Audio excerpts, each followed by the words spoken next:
Hi, welcome to our channel. இன்றைக்கி நம்ம என்ன ஸ்டிச் பார்க்க போகிறோம்னா ஜிக்ஜாக் ஸ்டிச்.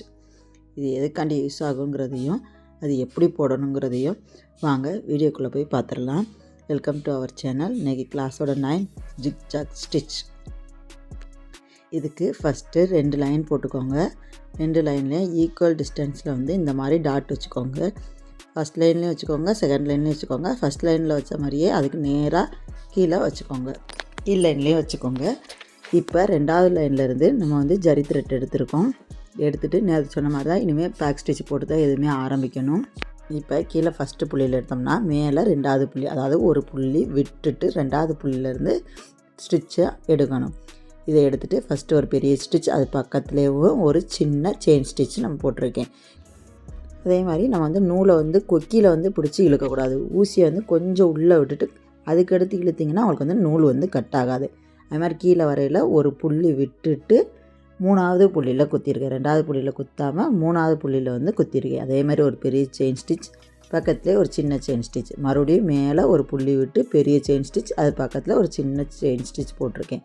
இதே மாதிரி இந்த கோட்டில் எல்லாத்தையுமே ஃபில் பண்ணிக்கோங்க. போடும்போது நூல் அதாவது சுருண்டு வராமல் ஒன்று போல் வர்ற மாதிரி பார்த்து மட்டும் கண்டினியூவாக போட்டுகிட்டே வாங்க. இதுக்கு பேர் தான் ஜிக்ஜாக் ஸ்டிச்சு. ஆரி ஒர்க் ஜிக்ஜாக் ஸ்டிச்சு. எண்ணாட்டு நம்ம எப்பயும் போல் போட்டுக்கலாம்.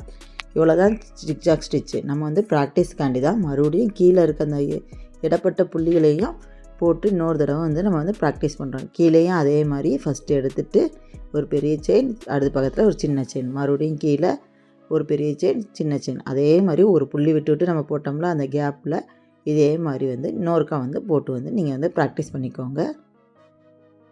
நம்ம ப்ளவுஸுக்கு போடையில் மேலே போட்டோம்ல அந்த ஒரு லைன் மட்டும்தான் போடுவோம். இந்த மாதிரி டபுளாக போட மாட்டோம், சிங்கிள் இதாக தான் போடுவோம்.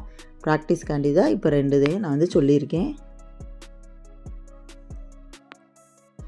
அவ்வளோதான், போட்டாச்சு. இதுக்கடுத்து ப்ளவுஸில் இந்த ஜிக்ஜாக் ஸ்டிச் எப்படி யூஸ் பண்ணுவோங்கிறத பார்ப்போம். அதாவது எப்படி போடுவோங்கிறத ஃபஸ்ட்டு பார்ப்போம்.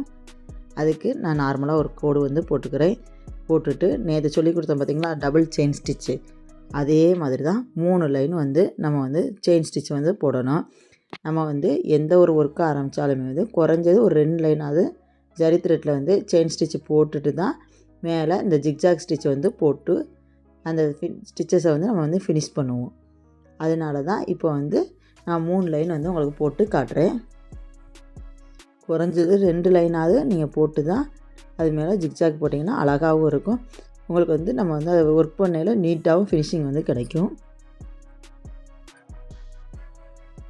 இப்போ நான் 3 லைன் ஜரி த்ரெட்டில் செயின் ஸ்டிச் போட்டுக்கிட்டு இருக்கேன்.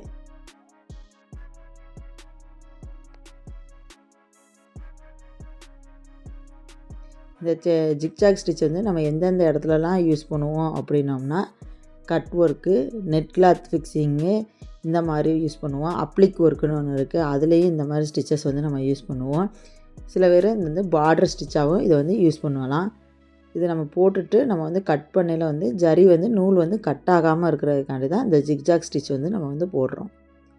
நெட் கிளாத் ஃபிக்ஸ் பண்ணையில் இது யூஸ் பண்ணுவோம். கட் ஒர்க் வரும், அடுத்த கிளாஸ் உங்களுக்கு கட் ஒர்க் வரும், அதுலேயும் இந்த ஸ்டிச் யூஸ் பண்ணுவோம். நீங்களும் இதே மாதிரி 3 லைன் போட்டுக்கோங்க. எப்பயும் போல் எண்ணாட் போட்டுக்கோங்க. இப்போ எப்படி ஜிக்ஜாக் இந்த 3 லைன் மேலே போடுறேங்கிறத காட்டுறேன். கீழே, அதாவது நம்ம போட்ட ஜரிக்கு ஒட்டியே நம்ம தையல் எடுக்கணும். தையல் எடுத்தாச்சு, எப்பயும் போல் பேக் ஸ்டிச் போட்டாச்சு. தையலை ஒட்டியே தான் எடுக்கணும், தள்ளி எடுக்கக்கூடாது. அதே மாதிரி மேலேயும் தையலை ஒட்டியே தான் எடுத்து ஆரம்பிக்கணும். வி ஷேப்பில் இங்கிட்டும் அங்கிட்டும் மேலே ஒரு ஸ்டிச்சு, கீழே ஒரு ஸ்டிச்சு, மேலே ஒரு ஸ்டிச்சு, கீழே ஒரு ஸ்டிச்சு. இது எதுக்காண்டி ஒரு ஸ்டிச் போடுறோம்னா, சின்னதாக இருந்தால் ஒரு ஸ்டிச்சு மட்டும் போட்டால் நமக்கு போதுமானது. பெருசாக இருந்தால் மட்டும்தான் பெரிய ஸ்டிச் ஒன்று போட்டு பக்கத்துலேயே ஒரு சின்ன செயின் ஸ்டிச் நம்ம போடுவோம். நான் வீடியோவில் காட்டியிருக்க மாதிரியே வி ஷேப்பில் மேலேயும் கீழேயும் ஒவ்வொரு தையலாக போட்டுகிட்டே வரணும். அதே மாதிரி போடும்போது நம்ம எங்கனக்குள்ளே தையல் போட்டிருக்கோமோ அதை ஒட்டியே, அதாவது அந்த 3 லைனுக்கு ஒட்டியே தான் போடணும். 3 லைனை விட்டு தள்ளி போடக்கூடாது.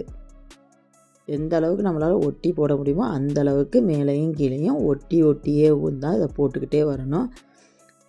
ஜிக்ஜாக் ஸ்டிச் கண்டினியூவாக நெருக்கமாக போட்டுக்கிட்டே வரணும். அப்போ தான் நமக்கு நம்ம கட் ஒர்க் பண்ணையில் பற்றி வச்சு இந்த மாதிரி சாலிட்ரிங் மிஷினை வச்சு நம்ம அதை பற்ற வைப்போம். அணியாரம் வந்து நூல் வந்து கட் ஆகாமல் இருக்கிறதுக்காண்டி தான் இந்த ஸ்டிச் வந்து நெருக்கமாக போடணும். நெட் கிளாத் பண்ணையில் நெட்டை வந்து நம்ம கட் பண்ணி விடுவோம். அப்போது நெருக்கமாக போட்டால் தான் வந்து நமக்கு வந்து பிசுறடிக்காது. அதுக்காண்டி தான் நெருக்கமாக போடணும். எந்த அளவுக்கு நம்மளால் நெருக்கமாக போட முடியுமோ அந்த அளவுக்கு இந்த ஸ்டிச்சஸை வந்து போடணும். வீடியோவில் பார்த்தா தெரியும், நல்லா வி ஷேப்பில் மேலேயும் கீழேயும் வந்துக்கிட்டே இருக்கும். மேலே ஒரு தையல், கீழே ஒரு தையல், மேலே ஒரு தையல், கீழே ஒரு தையல், இந்த மாதிரி வரும்.